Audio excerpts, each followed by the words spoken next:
Hey everyone, welcome back to my channel. It's me, Simply Ree, and today we are busting myths and kicking butt. Kind of, not really. That was a little bit aggressive. What I'm really doing today is I'm going to give you 10 statements which I think are either true or false, and they're going to be all about living in the UK versus Australia. More specifically, an area like London compared to a kind of Sydney-ish area. So pretty straightforward, guys. I have my 10 statements here and I'm just going to tell you if I think they're freaking true or false. So let's just get straight into it.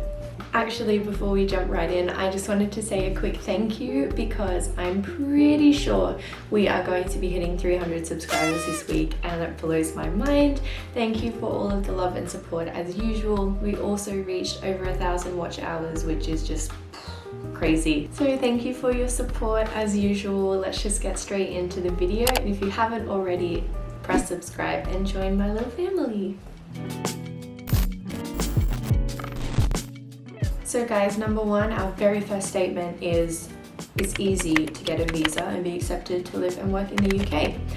I actually think that this is true. So for the one that I'm on specifically, it's called a Youth Mobility Scheme visa, and you only need about 6,000 Australian dollars in your account to be approved for it.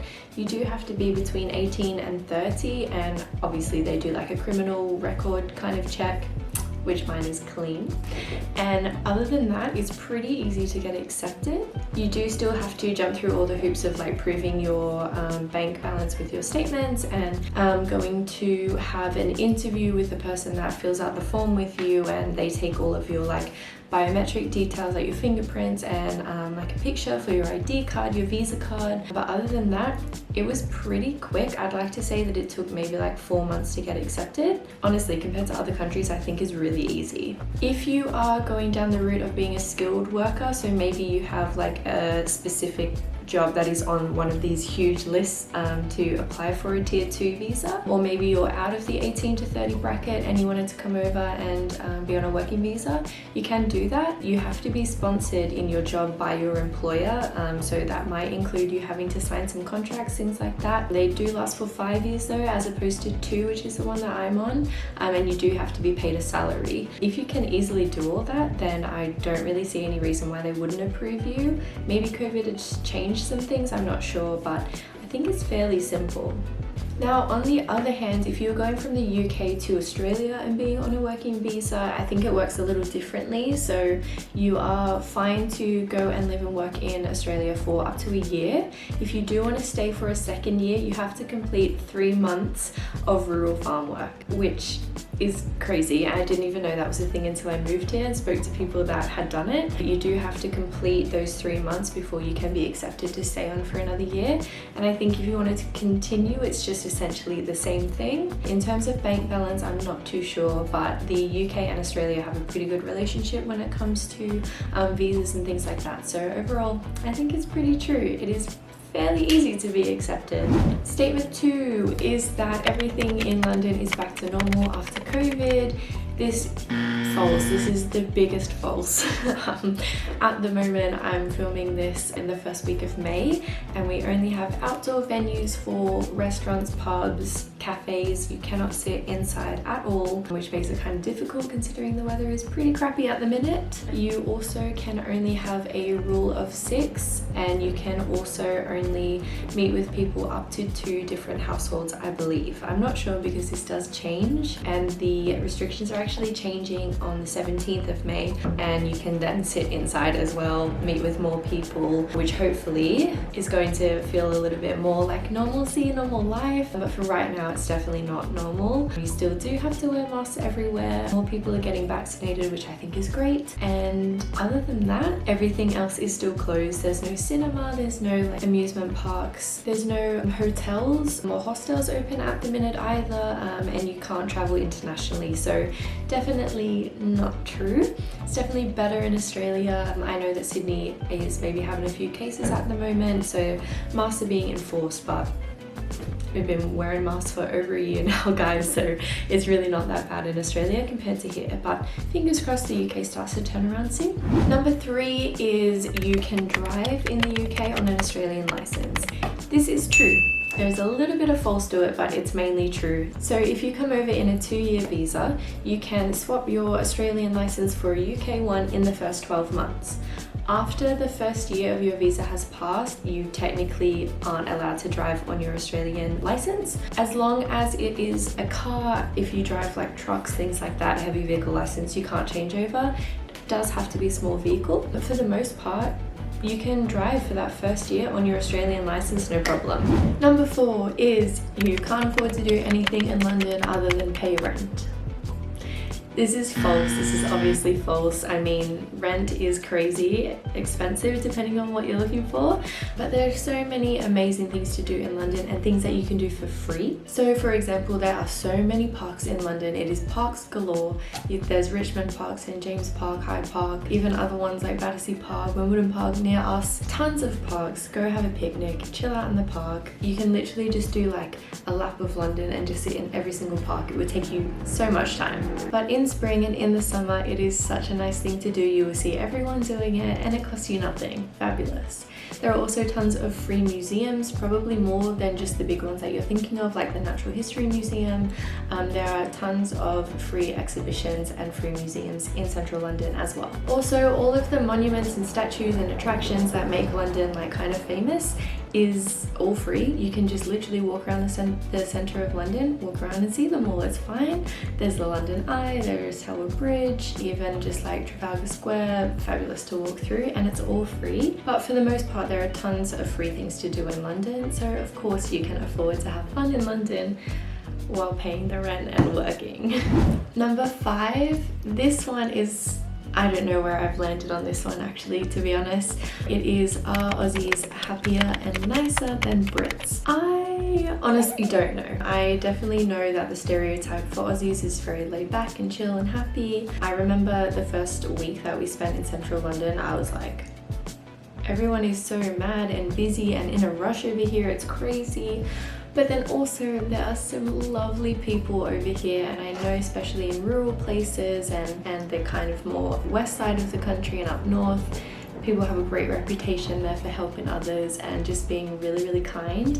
So it obviously goes both ways. In terms of the stereotype, I know that Australians are very laid back and chill, which is actually true. But then over here, you know, you've got fabulous people like giving directions all the time in central London, and you know, there's people, lovely people on the tube helping other people out. I think British people kind of get a bad rap, but also the banter between the Brits and Aussies is exactly the same. Everyone over here loves to have a joke and just chill out and have a couple drinks, which, you know, I think is universal. So I'm not really sure where I land on this. The people are different, but they're also great in their own way. So maybe just have a little bit of a taste of both and see what you come up with, but I'm really not sure on this one, so I'm just gonna leave it as a question mark for now. Kicking off the second half of our list is housing is so much cheaper in Australia.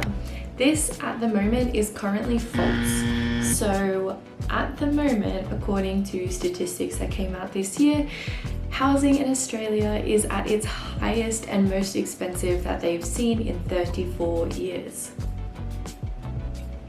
This is more, of course, when we're talking about buying houses instead of renting, but because of the lack of properties available, rent has also skyrocketed. So Sydney and London used to be kind of on the same page. At the moment, I believe it is more expensive in Sydney and even areas out of Sydney and coastal areas, mainly because of COVID, I believe. In London, it's obviously known that if you want to live in central London, you are going to have to pay an incredible, eye-watering amount of money.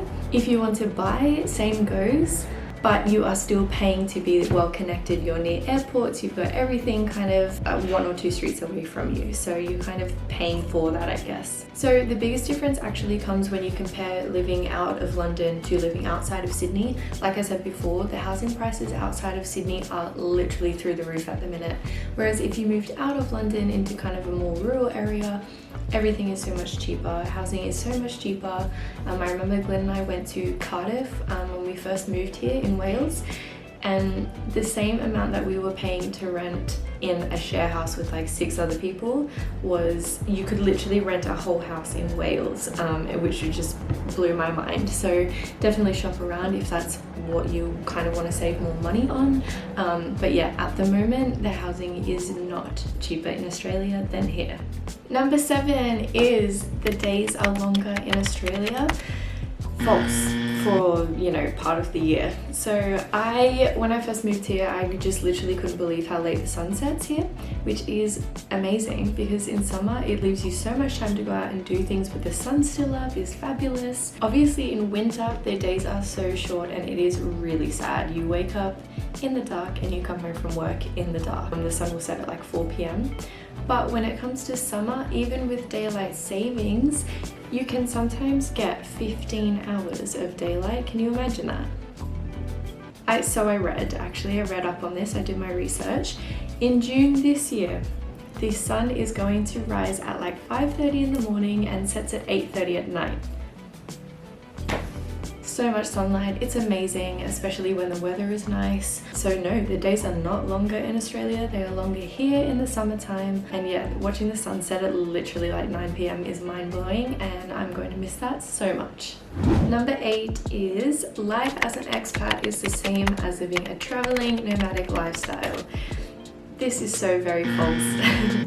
There are so many stresses and just like normal life responsibilities that you get no matter where you are living, and this is the same when it comes to the UK and Australia. Having a traveling nomadic lifestyle would be great if you can afford to do that.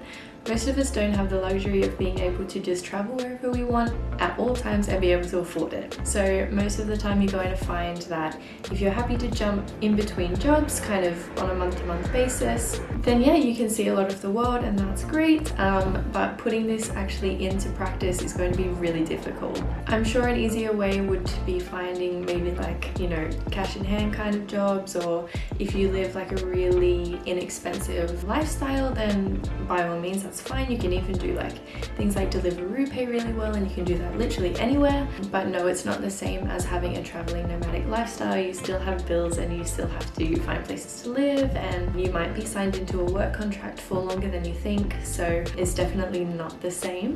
Number 9 is you can secure a job before you even leave. This is true. There are so many employers in the UK and Australia that would prefer to have you signed up into a job before you leave. There are plenty of things available for you if you wanted to do that. It's just a matter of finding the right place, and if you're comfortable with kind of agreeing to that or signing a contract without actually having met the people or started working there first, or done interviews, things like that. So by all means you can definitely have a job lined up, which in some aspects is probably going to be easier for you because then you know what kind of area you're going to want to live in. You're going to know that you have that financial support as soon as you get there. It's definitely worth looking into if you want to be planned and organized like me. It's not how it worked out for me actually. I job jumped for a while, and it definitely works the same way as well. Australia, there are tons of other places where they can offer you jobs beforehand. The only thing is that most places do have an obligation to offer it to their own citizens first rather than picking you straight away. So maybe just weigh up your options and see what's going to be easier for you. There are tons of jobs here for expats, so you can honestly just do what we did. Come over here, get settled, and then find something that's right for you. The last one, number 10, is the common phrase, I could never do what you've done. This is so false. If I can do it, you can do it, and I honestly mean that, coming from someone who was not very independent when I left. I had never lived outside of home or been away from my family for this long ever before. I didn't even live with my boyfriend before we came over here. It was literally a whole bunch of firsts all in one. And as I like to say, I was born stressed, so this has not been an easy ride for me, but now it's all okay, everything is fine. But honestly, if I can get through some of the things that we got through over here, then you can absolutely do this too. The scariest bit is booking the flights and actually applying for the visa. Once that's done, living the dream. No, in all honesty, if I can do it, you can do it. So please, if you are thinking about it, do a little bit of research, get yourself excited about it, and it's so much easier to work towards once you've done that. So guys, that is it for my myth busting video. I hope you liked it. If you'd like to see me do a part 2, let me know below. And again, thank you for all the love and support, and I will see you again next week with a new video. Bye!